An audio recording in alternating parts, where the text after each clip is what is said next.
Yo, welcome back to another video. I got a special reaction for you guys today. Today we are reacting to Jimmy High Roller. Is it possible to score 100 points in an NBA game? Without further ado, let's get straight to the video. I think it's possible, bro. And I think when Dame was talking in that interview, when he said he could have had 100, because he did miss a couple of threes that he felt he could have gone in. He missed a couple layups, bro. When he had that 71-point game, when Donovan Mitchell had his 70-point game, when Joel Embiid had his 70-point game, when Luka Doncic had his 70-point game, when James Harden put up 60 and 3/4, you know what I'm saying? He could have gone for 100. Lot of plays, man, where plays could have gone for 100. When D Book had 70 and all that stuff, man. You know what I mean? We did see some great performances in last year when Clay had 60. I think it was like, what? How many points he put up in the court? Was it 33, 36 points in the quarter, something like that? He could have had 100. You know what I mean? So it's definitely possible. My answer is gonna be yes. That's what I think. It's definitely possible. Is it possible to score 100 points in an NBA game? History says yes, it's been done before. In 1962, when Wilt Chamberlain dropped 100 points on the New York Knicks. Now, there's no footage of this game, but there are witness accounts of that night, and official records, and photos, and articles, and even audio recording of the final quarter. The rebound, Luckenbill. Back to Ruckwick. Into Chamberlain.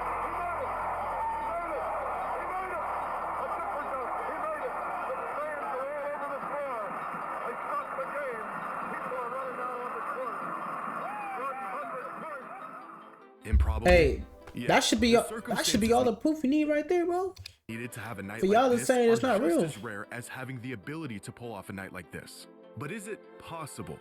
It is. We have seen many players put together nights that were well on pace to setting records that were seemingly unbreakable.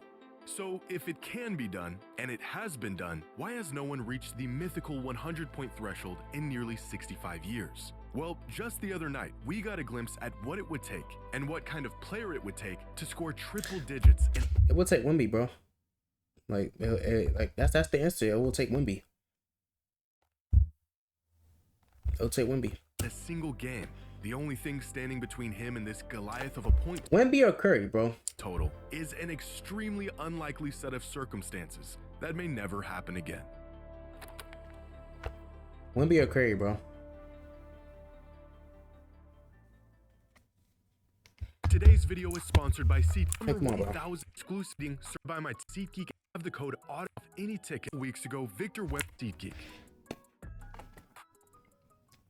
A couple weeks ago, Victor Wembanyama scored 25 points in just the first quarter in their matchup against the Lakers. In fact, he didn't just score 25 in the first, he scored 25 points in just the first 8 minutes, before checking out of the game with 4 minutes left in the quarter. Victor was out to a blistering pace with room to spare, and if there was any night for him to put the all-time scoring record in jeopardy, it was this night. The Lakers were sitting 4 of their 5 starters. Wemby was a complete mismatch for anyone the Lakers had available, and the Spurs were fresh off of 2 days of rest. A perfect storm of circumstances for a record-breaking game. Well, it wasn't. Ooh, that seemed like a trap angle. Hold on. For a record-breaking 1, game. 2. Well, it wasn't quite perfect. Might have been a gather After getting step. out to a historic start, Wemby wouldn't check back into Or the a 0 game step, for whatever. another 6 minutes of game time, and the Lakers made some much-needed adjustments in the second half, holding Victor to just 3 points in the third before checking out with 4 minutes left in the quarter, by which point the Spurs were blowing out the Lakers, and Wemby wouldn't see the court again for the rest of the game. His final stat line for the night, 40 points in just 26 minutes. Not quite the historic night some fans were hoping to see. Despite many factors falling in his favor, Wemby's 100-point recipe was missing a few key ingredients. For starters, he was on a minutes restriction, so his time on the court was limited. Breaking 100 means more than likely playing the entire game. The Spurs also blew out the Lakers, and that's a big no-no. You gotta keep the game close. Yeah, you do gotta keep the game. The game gotta go to like 2 or 3 overtimes or something like that. Cause players do start up hot, you know what I mean? But to be hot the whole entire game, bro, from start to finish, like come on, man. Players get tired, run up and down the court. I mean, it's 94 feet, you know what I mean? Up and down the court every single play. So it's tough to kind of score, you know, 90-something points. Players, you know what I'm saying, they come out the gate hot. Like I said, they got all the energy in the world, but by the time second half, come third quarter, fourth quarter, they're tired. You know what I mean? So enough to even stay on the court. And the Lakers have a Definitely competent possible, though, coach man. who made the necessary adjustments to slow It just women takes a down. lot. Realistically, as fun as it is to imagine, Victor was never going to even approach 100 points on this night. Even after getting out to one of the hottest starts in NBA history, he was already off pace a couple minutes into the second quarter. But although he didn't come close to the triple-digit mark, what he did do was show us that it is within the realm of possibility. Facts. The talent to do it exists. So if it's possible, what would it take for a 100-point game to actually happen? Well, to answer this question, we first need to look back at the games that had a chance to break the record and why they didn't.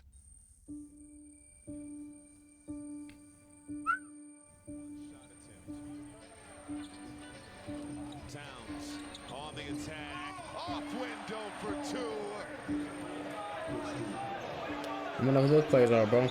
Cat needs to be careful too with the offensive fouls. He's having one of the best nights of his young career. He's 7 for 7. But I'm assuming that's what you're talking about. Yeah. Towns for three. No. Karl Anthony Towns Yeah. showing some diversity here in this game with the lefty finish.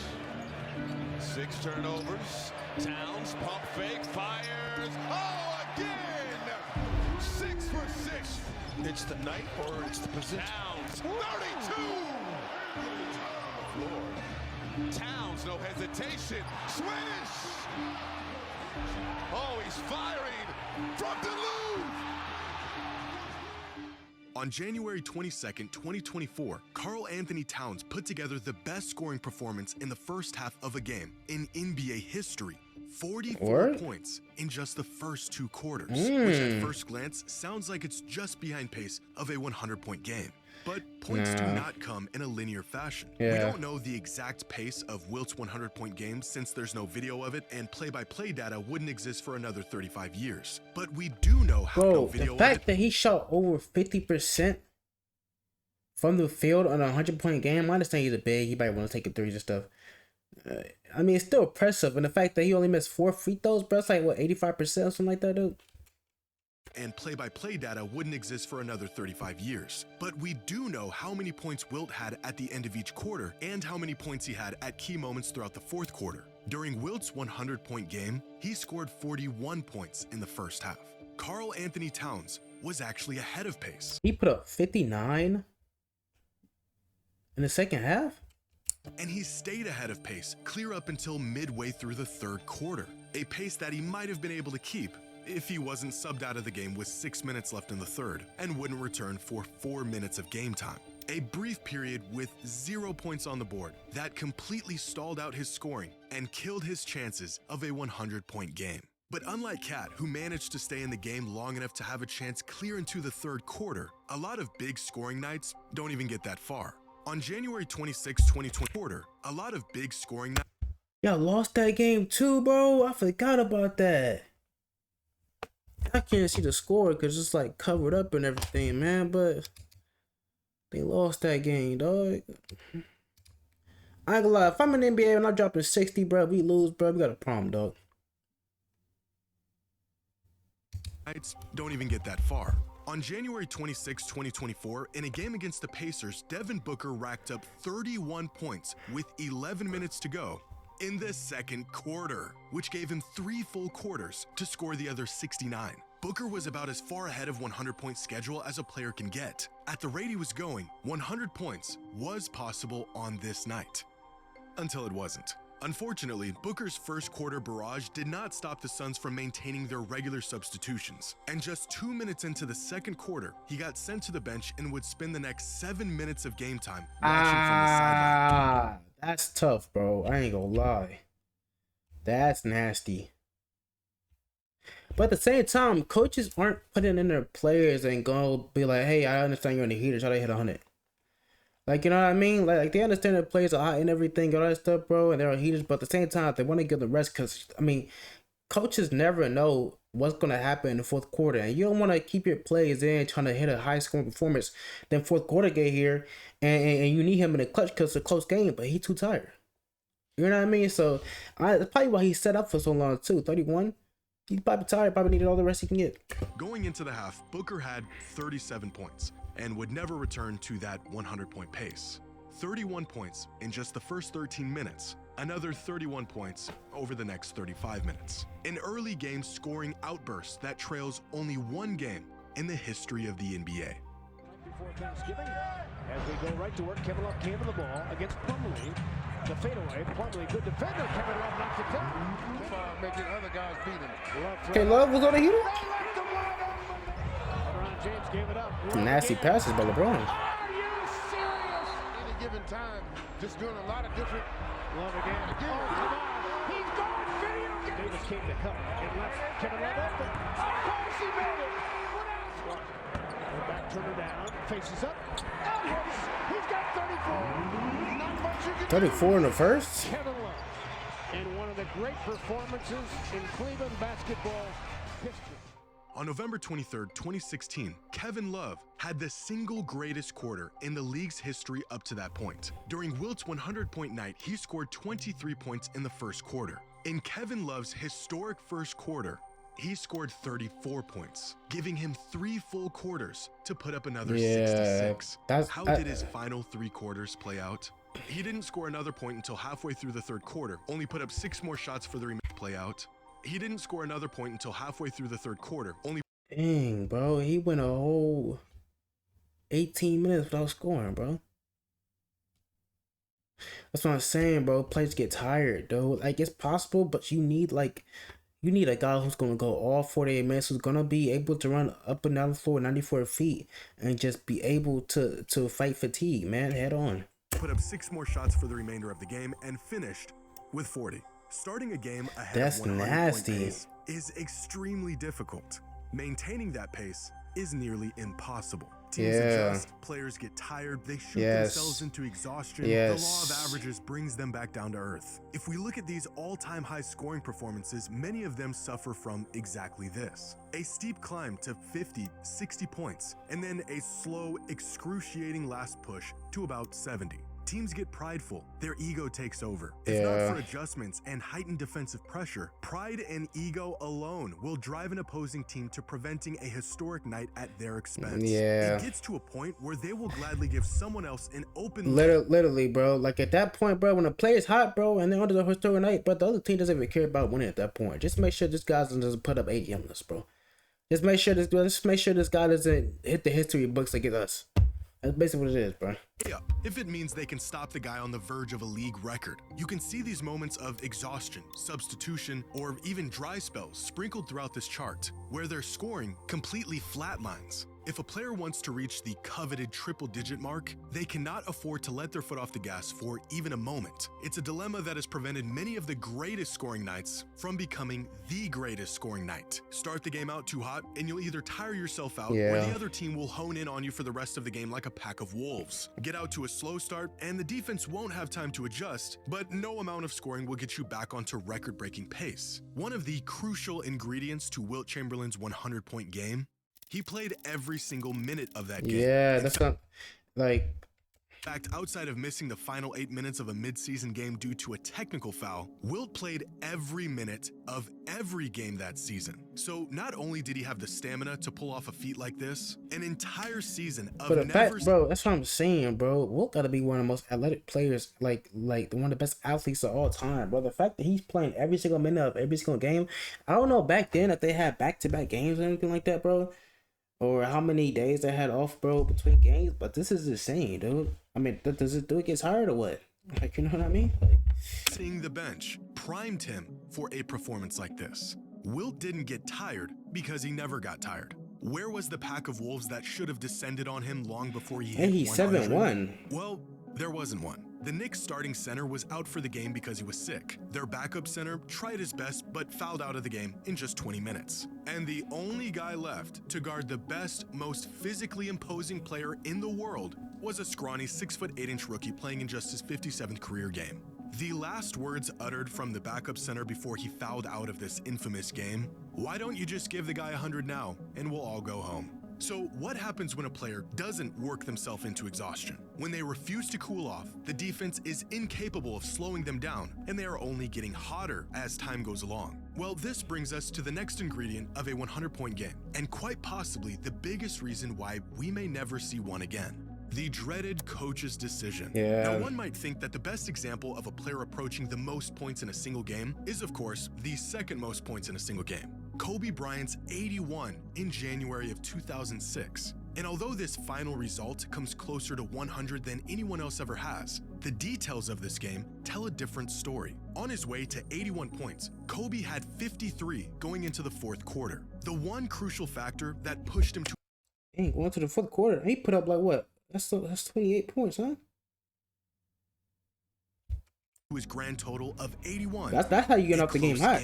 The Lakers were only up by 6 points on the Raptors after 3 quarters. They needed Kobe to stay in this game and close it out. Now, when a player is scoring at an extraordinary rate, the result is usually a blowout. It is the paradox of big scoring nights and the fatal flaw in many potential triple-digit performances. The more points you score, the bigger the lead you build on the other team, the less likely you'll be in the game later to score more points. On this particular night, the Lakers were so bad that a whopping 81 from Kobe was somehow necessary to get the win. Yeah. This is almost never the case. Just 1 month before his 81, Kobe had an even better scoring night against the Mavericks. On December 22nd, 2005, in a matchup against the Lakers, Dallas scored 61 points going into the fourth quarter. Kobe Bryant had 62 points by himself. That's single-handedly crazy. outscoring the Mavs and dropping That's 30 crazy, bro. in the third quarter alone. Look at the pace of Kobe's 81 compared to his 62 through 3 quarters, and it is clear that this night was bound to be something even bigger. At the pace he was going, 100 points was possible if the Lakers weren't blowing the Mavericks out. A 34-point lead on the Mavs going into the fourth meant Kobe would spend the last quarter of the game on the bench, not scoring a single point for the rest of the game and erasing what could have been a record-setting performance. On this night, Kobe Bryant and the Lakers made the all-too-common mistake of playing too good. For every game that has the potential to reach 100 points comes a monumental blowout that will stop it in its tracks. Yeah. On November 30th, 2019, Because the one thing you don't want to do, bro, is have your play in when you don't need him. You know what I mean? And I think it's kind of what happened with Derrick Rose. He was getting in the game when they did it. I think they were up like 19 or something like that. You didn't need him, right? Fourth quarter, why is he in the game? It's a blow. You know what I mean? But then, he gets injured. You don't want your players to get injured just trying to hit up points when you didn't even need them in the game in the first place. In the midst of averaging 40 points a game, James Harden decided to take things up a notch and drop 60 in just 3 quarters against the Hawks. Harden was narrowly trailing 100-point pace. During Wilt's 100-point game, he had 69 points going into the fourth. A record-setting night within reach for Harden against a Hawks team that didn't have the slightest clue on how to slow him down. The only problem was this. I mean, look, that's a 57-point blowout. 57. Absolute blowout of a game. By the start of the fourth quarter, the Rockets were up by 54 points. Putting Harden back into this game to chase the scoring record would have been an abomination. And so his final points in the third quarter would be his final points of the game. That's the thing about it, bro. Like it can't be a blowout. You're not gonna see a 100-point game and there's gonna be a blowout in it, bro. It's just not gonna happen, bro. Right? Especially with the coach's decision, bro. Just because of injuries, bro. Players get injured way too more often than they usually do. So you can't leave your player in. You can't leave him in, bro. You just can't happen. Right? Player, you know what I'm saying? Team blowing out the other team, bro. And your players and he get injured, he need to be in the first place. Point total for the night at 60. For all the admiration a player would receive for potentially reaching 100 points, the fallout for unapologetically chasing it would be far greater. This is the mistake Devin Booker and the Suns made back in 2017 during his historic night against the Celtics. About halfway through the fourth quarter of this game, Booker was sitting on 44 points, a career high for Booker up to that point, and an admirable effort despite the loss that was bound to follow. The Suns were down by 17, a loss all but conclusive at this point. By the end of this game, just 7 minutes later, Devin Booker had 70 points. How on earth did Booker turn a good scoring night into the 10th most points in a single game in a matter of minutes? By staying in a game that was out of reach, taking every shot at any conceivable opportunity, and shamelessly chasing points. a performance that was celebrated by his teammates and fans, but was ridiculed by everyone else. It should be, bro. If you're out there chasing points and you're losing, what are you doing, dude? You know what I mean? I understand you're scoring, but I mean, it doesn't mean much when you lose, bro.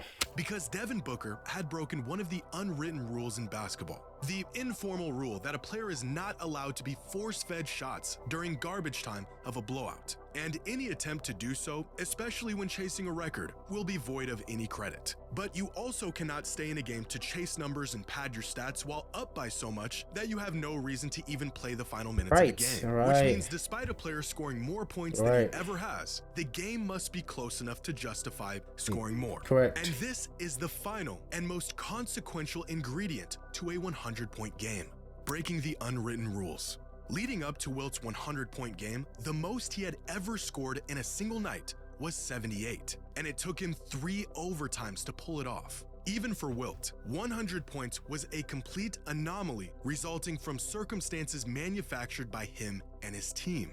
During Wilt's record-breaking game, the Warriors were beating the Knicks by 19 going into the fourth. By today's standards, this would result in a star player getting benched for the majority of the final quarter, if not the remainder of the game. This was not the case for Wilt. Not only did he play the entirety of the fourth quarter in a 22-point blowout win, the sole focus of his entire team was to get him to 100. During halftime of this game, the Warriors' point guard at the time, Guy Rodgers, insisted everyone get the ball to Wilt for the rest of the game to see how many points he could get. By the start of the fourth quarter, the Warriors fed Wilt the ball on every single possession and just stood around until he scored. Shout out to the teammate for that, man. But at the same time, I mean, like I said, bro, the game's not the same as it used to be, bro. Injuries happen.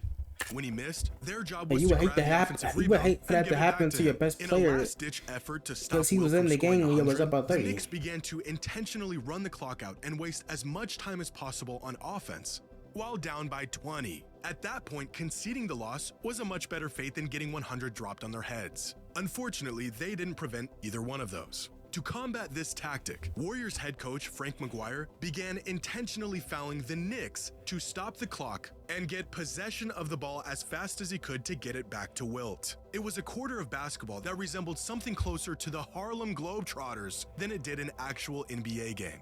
The entire fourth quarter of this game was 12 minutes of intentionally trying to get one guy as many points as humanly possible. And not only was everyone on board with it, they celebrated it. At one point, one of Wilt's teammates even said he planned on intentionally missing his second free throw at the end of the game in hopes that Chamberlain might rebound it and get to 102 That's points. crazy, Instead, bro. with just under a minute left, Wilt scored his 100th point. The game was put to a halt for 9 minutes as the arena celebrated, and when the game resumed, Wilt didn't touch the ball for the remaining 46 seconds of game time because, quote, 100 sounded better than 102. It does. It really does. And that might sound crazy, but once you think about it, it does. Where most players had to sit out entire quarters, get pulled from games because they were up by too much, or simply followed the unwritten rules of game's not the same, sportsmanship, man. even at the cost of a potential record-breaking night, Wilt and the Warriors did none of those things. Instead, they went out of their way to manufacture a point total in ways that would never happen in today's game. 100 points in a single game is possible, but the circumstances required to have such a game, to justify one player taking that many shots and doing so without infringing on the integrity of the game, is so narrow that we may never see it happen again. And there is no greater proof of this than what happened on December 5th, 2016. Draymond gonna back down Monte for a second. Klay Thompson feet set. A pretty look from overhead. And it's a pretty pass. Klay Thompson's getting aggressive. Watch the game as they keep going, by the way. 4-8 now. Just took it from Monte. Klay went to the three-point line and dropped in another one. Didn't choose to take it. Oh, Klay's feeling it now. Another three. And Wilt. See, they're doing the same thing as they did with Wilt. They're just finding Klay, right? At that point, it's already 77 in the second quarter, bro.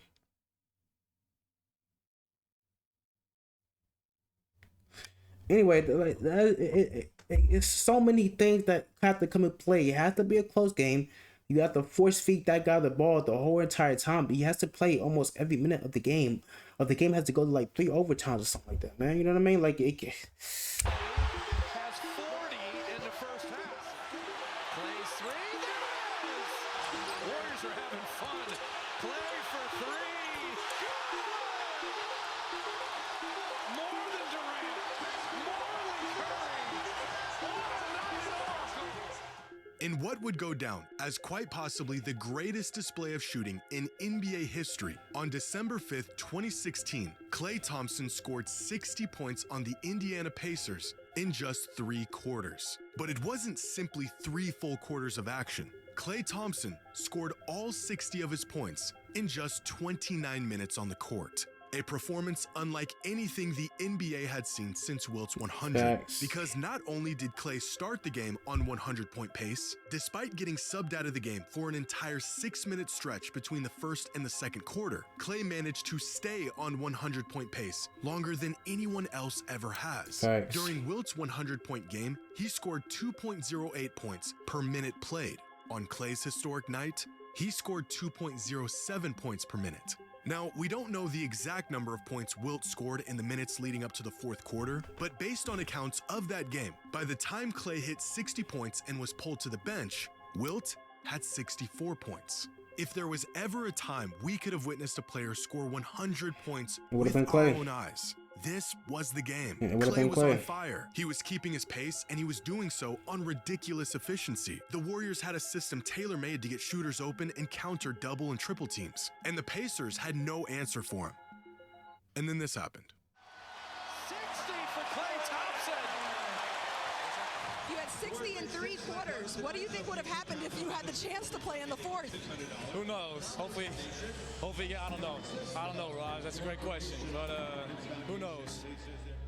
A final substitution with a minute and a half Think like remaining if you'd have taken the whole full quarter, he probably would have put up 85 or something like that, man. in the third quarter. After sinking his 60th point of the game, Warriors head coach Steve Kerr subbed Klay out of the game. He didn't take another shot, he didn't play another minute, and he didn't score another point. But not only did Klay not get to play the entire game, he didn't even get to play 3 full quarters. After the matchup, some fans speculated if he could have hit 70 if he wasn't pulled from the game. Kevin Durant, Klay's teammate at the time, said he could have scored 80. He But could at the have. increasingly rapid pace that he was scoring, Klay's final point total could have, and probably would have, been far more than that. On paper, Klay Thompson scored the 70th most points in an NBA game on that night. But in reality, this is about as close as anyone has ever gotten, and may ever get, to a 100-point game. Man, so many times, bro, where we could have seen some crazy stuff, bro. Just never got the chance to see it, man. Klay, Harden, Dame, Luka, Joel Embiid, Karl Anthony Towns, right? And players getting pulled throughout the quarters because it's a blowout or something like that, man. So a lot of ingredients that you need, bro. That like Jimmy said, bro, it's for it to happen. Who knows? We might see it, bro. We might see it with players putting up high numbers. You know, everybody dropping 50 at this point. You know what I mean? It's definitely possible, man. I think Wemby can pull it off, though. Wemby can definitely pull it off. If anybody's scoring 100 in today's game, bro, it's Wemby.